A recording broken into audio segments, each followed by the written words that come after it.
세상에, 지윤씨 오늘 아침 업비트 청광판 봤어요? 온통 시뻘겋잖아요. 맹세컨대 제 심장이 방금 밖으로 튀어나온 줄 알았습니다. 비트코인이니 이더리움이니 명색이 디지털 금이라면서 지난달에 계좌가 반토막이 나고 처참하게 박살이 났어요. 카카오톡 단톡방에 있는 트레이더 형제들은 지금 대성통곡을 하면서 다 같이 한강다리에 파람이나 쐬러 가자고 난리도 아닙니다. 피땀 흘려 번 원화를 바닥인 줄 알고 주웠다가 지금 눈 깜짝할 사이에 증발해버렸다고요. 그런데 참 이상하게도 오늘 아침 파이 앱을 열어보니 커뮤니티 형제들은 여전히 시끌벅적하게 물물 교환을 하고 있고 환산 가치도 계속 꾸준히 오르고 있더라고요. 도대체 무슨 일이 일어나고 있는 겁니까? 설마 이 파이 코인은 시장의 법칙에서 벗어나 면역이라도 된 겁니까? 파이 네트워크 팟캐스트에 다시 오신 시청자 여러분 환영합니다. 안녕하세요, 민호 아저씨. 지금 아저씨의 그 쓰린 속마음 충분히 이해합니다. 2026년 2월은 비트코인이나 ETH 같은 최상위 코인들이 심각한 하락세를 겪으면서 전통 크립토 시장에 진정한 폭풍우가 몰아친 한 달이었습니다. 하지만 민호 아저씨, 파이 네트워크가 꾸준한 성장세를 유지하는 것은 기적이나 법칙을 거스르는 일이 아닙니다. 그것은 중앙화돈 거래소의 고래들이 조장하는 탐욕과 펌프앤덤프에 의존하는 것이 아니라 실제 상품 가치와 실물 생태계를 기반으로 구축된 화폐의 본질을 정확히 반영하는 것입니다. 또 생태계 타령 시작이네요.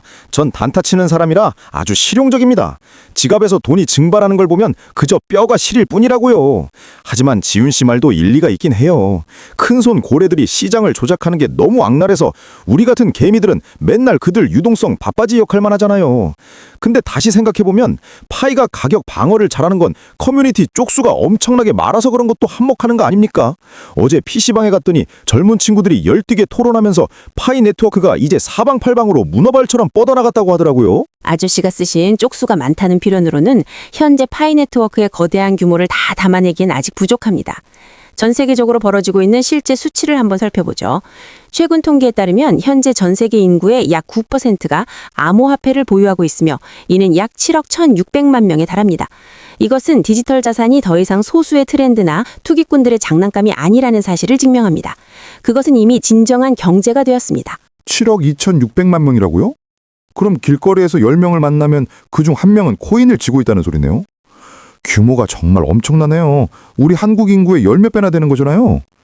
그럼 그 7억 2,600만 명이라는 거대한 파이 중에서 파이 네트워크가 얼마나 차지하고 있길래 그렇게 자신만만하십니까? 아주 압도적인 부분을 차지하고 있습니다, 아저씨. 현재까지 보고된 파이 네트워크의 활성 사용자 수는 6천만 명을 돌파했습니다. 한번 상상해 보세요. 이 수치는 우리 한국의 전체 인구인 5,100만 명보다도 큰 규모입니다. 그리고 파이의 강력한 가치를 창출하는 핵심은 단순한 앱 다운로드 횟수에 있지 않습니다.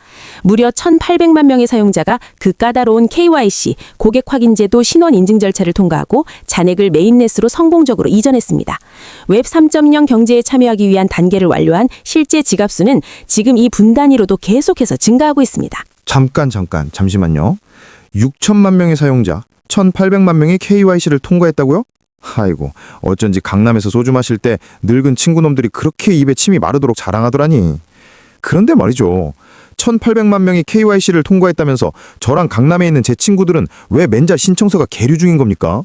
제출한 신청서가 몇 년째 허구한 날 빙글빙글 돌기만 해요. 가끔은 너무 짜증나서 폰을 던져버리고 싶다니까요. 마치 희망 고문 당하는 기분이에요. 쪽수가 많은 건 알겠는데 도대체 내 본전 찾을 차례는 언제 오는 겁니까? 지윤씨, 솔직히 말할게요. 상품의 본질 때문에 가격을 유지한다고 하는데 듣기엔 달콤하네요. 하지만 우리 강남 트레이더 형제들은 전부 파이가 업비트나 빗썸 같은 대형 CEX, 중앙화 거래소에 아직 상장은 안 해서 그런 거라고 입을 모읍니다. 자유롭게 왁자지껄 거래할 수 없으니 당신들끼리 알아서 합의하는 거지. 우린 그런 걸 보고 가격봉에 취했다고 부릅니다, 지윤씨. 한번 생각해보세요. 상장문이 열리고 고래들이 매집했다가 한 방에 물량을 던지면 그냥 날아가는 겁니다. 그때 되면 원화로 현금화하려고 서로 짓밟으며 투매하기 바쁠 텐데 거기서 무슨 가격 방어가 됩니까? 민호 아저씨, 아저씨의 그 회의감은 중앙화 거래소에서 단타 치는데 익숙한 사람들의 99%가 공통으로 갖는 심리입니다. 하지만 아저씨는 지금 카지노의 룰을 실물 경제에 적용하려 하고 계십니다. 파이 네트워크는 ICO를 하고 펌핑을 한 다음 거래소의 상장에 물량을 떠넘기는 길을 선택하지 않았습니다.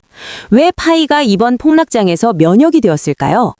파이의 가치가 실제 상품 바스켓과 폐쇄력인 웹3 생태계에 고정되어 있기 때문입니다. 원화로 파이를 샀다가 비쌀 때 다시 원화로 파는 대신 커뮤니티는 파이를 직접 사용하여 서비스와 물건을 교환하고 있습니다. 코인이 일상생활에서 진짜 화폐처럼 유통될 때 인플레이션과 외부 고래들의 조작에 맞설 수 있는 거대한 면역력이 스스로 생겨나는 것입니다. 폐쇄적 경제 어쩌고 하니 거시적으로 들리긴 하네요. 하지만 지윤 씨, 진짜 돈이든 가상 돈이든 일단 쓸 수 있어야 할 거 아닙니까? 지금 우리를 가장 미치게 하는 건 가격이 얼마냐가 아니라 계정이 자꾸 허공에 붕 떠 있다는 겁니다. 생각할수록 열받네요. 삼성 갤럭시 S10 쓰던 시절부터 채굴을 시작해서 그 오랜 세월 동안 인내심을 갖고 시간 억만장자처럼 번개를 눌러왔는데 KYC 8단계 신청서는 아직도 심사 대기 중이라며 초록불만 켜져 있어요. 참, 방송 보고 계신 형제분들 중에 이 아저씨랑 같은 처지인 분 계십니까? KYC 신청서가 몇 년째 계류 중인지 아니면 꿈꾸는 G12 가격이 얼만지 댓글로 한번 달아보세요. 제가 읽어보겠습니다. 잊지 말고 좋아요랑 채널 구독도 꼭 눌러주시고요. 그래야 제가 여기 나와서 여러분 권리를 따져 물을 원동력이 생기죠. 네, 시청자 여러분, 꿈꾸시는 G12 가격에 대해 즐겁게 댓글을 남겨주시거나 현재 KYC 진행 상황을 자유롭게 공유해주세요. 그리고 가장 따끈따끈한 메인넷 소식을 놓치지 않으시려면 채널 구독도 잊지 마시기 바랍니다. 민호 아저씨 이야기로 돌아가서 그 답답한 심정은 저도 충분히 이해합니다. 하지만 아저씨는 이렇게 보셔야 해요. KYC 신청서가 계류 중인 것은 코어팀이 사용자를 버린 것이 아니라 절대적으로 필요한 보안 필터링 과정입니다. 몇 년 동안 필터링하는 게 무슨 필수입니까? 미국 비자 받는 게 이거보단 빠르겠네요. 파이 네트워크를 강남의 최고급 상류층 클럽이라고 상상해 보세요.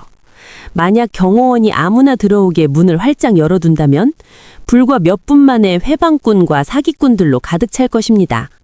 블록체인 세계에서는 그것이 이익을 챙기기 위해 대량으로 생성된 봇 계정과 가짜 계정들을 의미합니다. AI 알고리즘과 검증인 팀이 아저씨의 신분증에서 가장 작은 세부 사항까지 꼼꼼히 조사해야 합니다. 사진의 조명이 불분명하거나 정보가 글자 하나라도 다르면 시스템은 자동으로 의심 목록에 분류하여 사람이 다시 검토하게 합니다. 조금 느리지만 현재 메인넷에 있는 1,800만 명이 실제 가치를 창출하는 1,800만 명의 진짜 사람이라는 것을 보장합니다. 만약 파일을 팔아치울 수백만 개의 가짜 계정을 통과시킨다면 우리가 앞서 이야기한 가격 방어 노력은 모두 물거품이 될 것입니다. 알겠습니다. KYC 이야기는 들어보니 그럴싸하네요. 해커놈들이 클럽에 들어와 난장판을 치게 두는 것보단 느려도 확실한 게 낫겠죠. 그런데 아까 보안 네트워크 이야기를 하시니 제 조카 녀석 생각이 나네요. 요즘 이 녀석이 PC방에 게임하러 안 가고 고사양 컴퓨터 세팅을 아예 집으로 들여와서 24시간 내내 전기를 펑펑 쓰고 있습니다. 무슨 파이 노든가 뭔가를 돌린다면서 우리나라가 이 분야 세계 1위라고 자랑을 하더라고요. 전 전기세 나가는 거 보면 속이 쓰려 죽겠습니다. 도대체 그 노드라는 게 원화를 낳길래 사람들이 이렇게 열광하는 겁니까? 민호 아저씨 조카분은 정말 선구안이 있으신 분이네요. 우리 한국 커뮤니티가 활성 노드 수에서 세계 최고 수준이라는 것은 실제로 엄청난 경쟁 우위입니다. 파이의 블록체인을 아저씨가 파이로 짜장면을 사 먹은 일부터 친구에게 파이를 송금한 일까지 모든 거래를 기록하는 거대한 장부라고 상상해 보세요. 그렇다면 아무도 속임수를 쓰지 못하도록 이 장부를 보관하고 대조하는 사람은 누구일까요? 바로 노드들입니다. 아저씨 조카분의 컴퓨터 한 대 한 대가 시스템을 위해 밤낮으로 일하는 정직하고 부지런한 회계사입니다. 아, 프로젝트를 위해 무보수 회계사 노릇을 한다는 거군요. 어쩐지 시커먼 화면에 글씨만 빽빽한 걸 쳐다보고 있더라니. 예전에 비트코인 켤 때도 컴퓨터 쌩쌩 돌리던데 그거랑 뭐가 다릅니까? 완전히 다릅니다, 아저씨. 비트코인은 작업증명, 프루프 오브 워크 방식을 사용합니다. 즉, 컴퓨터들이 수학 문제를 풀기 위해 서로 경쟁해야 하므로 전력 소모가 극심하고 환경에 악영향을 미칩니다.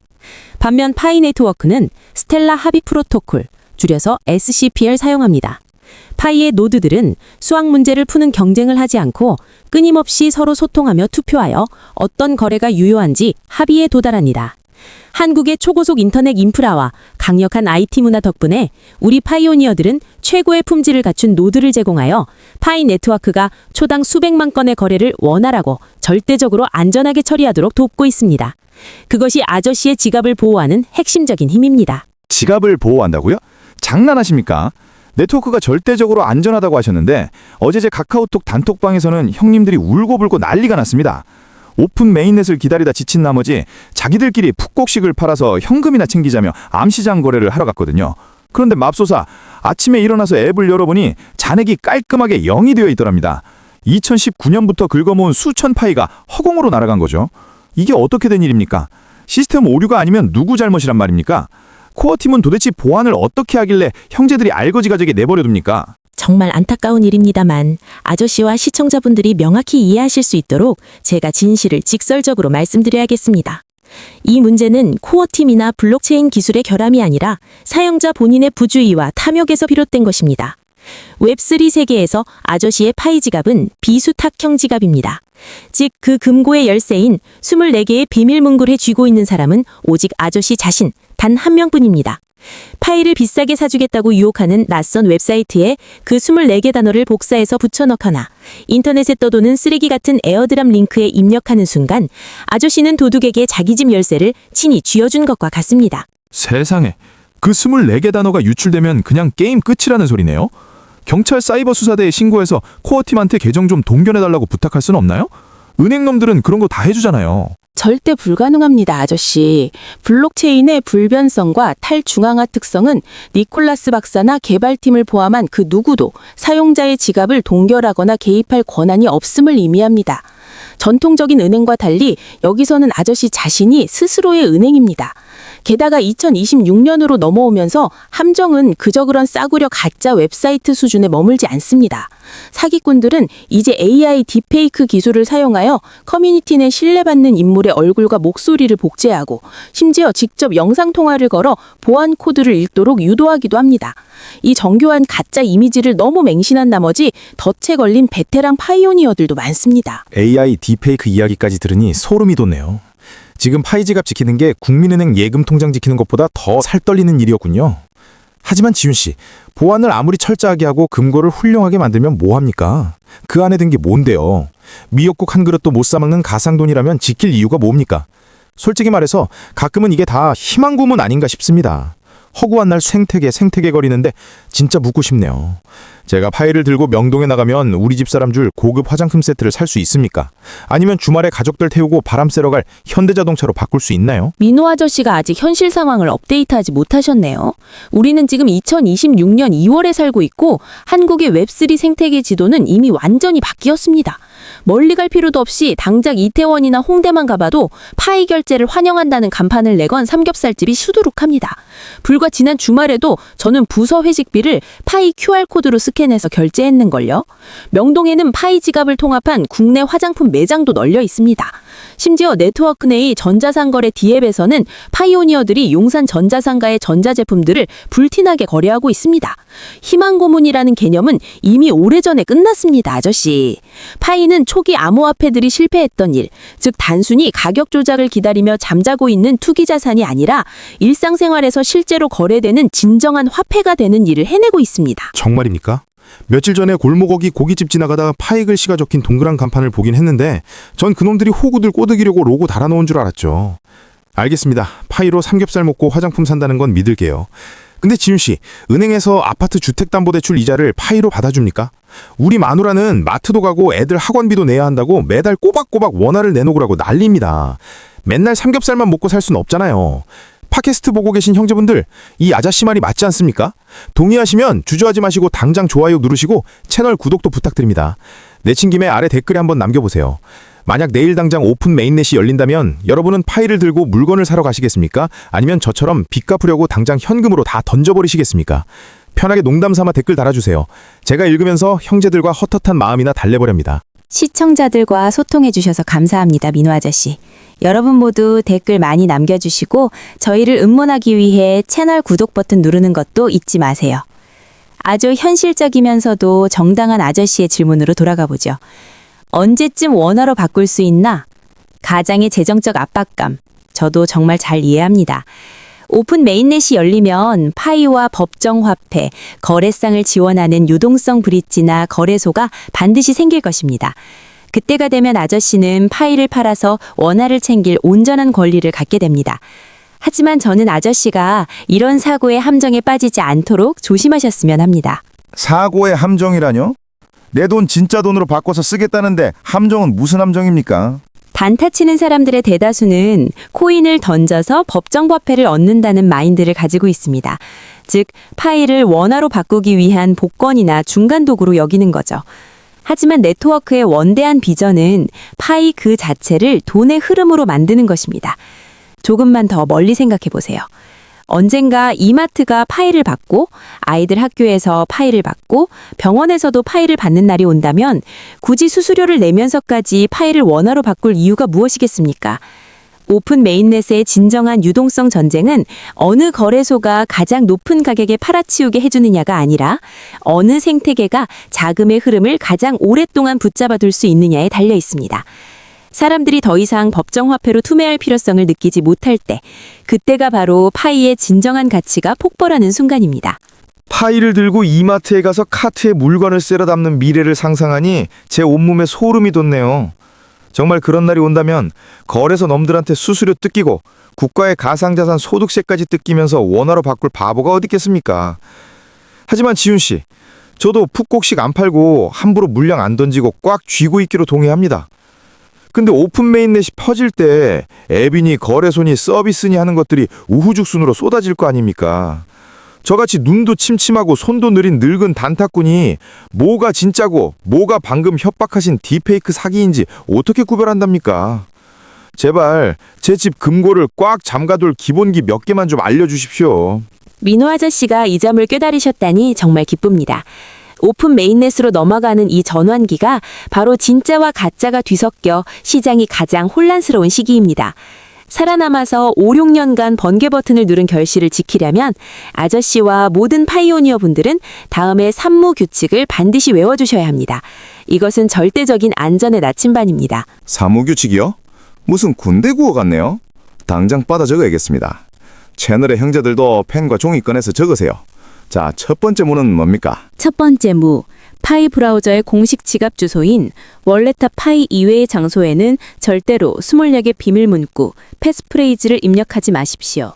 코어팀 관계자라고 사칭하며 KYC 오류를 도와주겠다는 문자가 오든 어떤 디앱이 보상을 받으려면 지갑을 연결하라고 요구하든 절대 이 24단어를 넘겨주어선 안 됩니다. 명심하세요.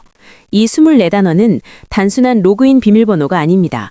그것은 아저씨 재산의 소유권 그 자체입니다. 두 번째 무, 에어드랍, 파이 2배 불리기 혹은 말도 안 되는 환율로 파이를 원화로 바꿔준다고 떠벌리는 낯선 링크에 접속하지 마십시오.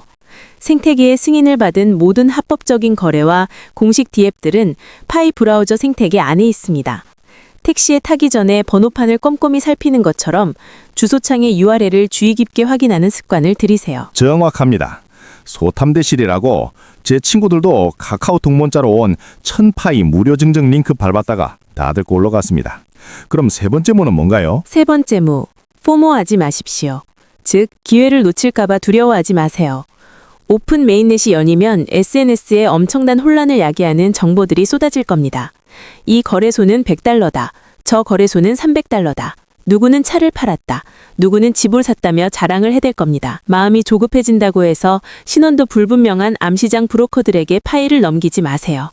앱에 있는 QR코드 직접 결제 기능을 사용하고 커뮤니티 내에서 주소가 명확하고 신뢰할 수 있는 상인들과만 거래하십시오. 웹3 생태계는 중개인을 없애기 위해 설계되었습니다. 그러니 스스로 중개인을 끌어들여 억울하게 돈을 잃는 일은 만들지 마세요. 뼈를 때리네요. 황금 24단어를 주지 말고 이상한 링크를 누르지 말고 브로커들의 꼬임이 넘어가지 말 것. 이 세 가지를 기억하면 금고문을 겹겹이 굳게 걸어 잠그는 거나 다름없군요.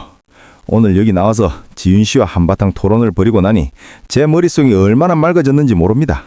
평소엔 차트를 켤 때마다 제 혈압도 비트코인의 심장박동을 따라 널뛰었거든요. 지금 폰에 있는 파이 앱을 다시 보니 갑자기 묘하게 평온해지네요. 알고 보니 수년 동안 조롱하는 젊은 단타꾼들을 견디며 시간 억만장자로서 인내심 있게 번개를 쳐온 것이 결국 길게 보면 아주 현명한 수였네요. 맞습니다, 민호 아저씨. 저는 아저씨뿐만 아니라 한국과 전 세계의 수백만 파이오니어들 모두가 이러한 인식의 전환을 겪고 있다고 믿습니다. 우리는 긁으면 바로 나오는 즉석 복권 게임을 하려고 파이 네트워크에 참여한 것이 아닙니다. 우리는 소수의 이익 집단이나 재벌 기업이 아니라 6천만 명의 실제 사용자와 KYC를 마친 수천만 명에 의해 가치가 결정되는 새로운 금융 시스템, 즉 인류의 화폐를 창조하고 있는 것입니다. 파이의 비전은 10년 전체를 아우르는 비전이며 웹3 시대에 우리가 거래하고 가치를 저장하고 상호작용하는 방식을 재편하는 것입니다. 지용 씨 말을 들으니 제 안에서 피가 끓어오르네요. 마치 2002년 청년 시절 월드컵을 보러 갔을 때 기분입니다. 되었습니다. 저 푹곡씨가 안 팔 겁니다. 거래소에 던져서 원화 챙기는 것도 이젠 관심 없습니다. 계속 꽉 쥐고 있다가 나중에 우리 딸내미 혼수 살 때 파이로 끌고서 밖에서 단타 치는 놈들 눈깔 튀어나오게 해줄 겁니다. 오늘 함께 대화해 주셔서 감사합니다, 지훈 씨. 팟캐스트 보시는 형제 여러분들은 어떠셨습니까? 아직도 물량을 던질 생각이 있으신 분들은 귀에 딱지가 않도록 비디오를 처음부터 다시 들으십시오. 좋아요, 채널 구독 잊지 마시고 아래 댓글도 남겨주세요. 그래야 저랑 지훈 씨가 형제들을 위해 더 재밌게 파헤치고 분석하는 콘텐츠를 만들 원동력이 생기죠. 아주 솔직하고 에너지 넘치는 의견을 나눠주신 민호 아저씨께 감사드립니다.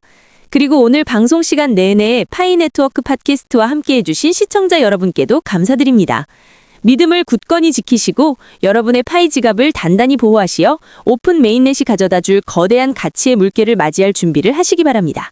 다음 에피소드에서 다시 찾아뵙겠습니다. 안녕히 계세요.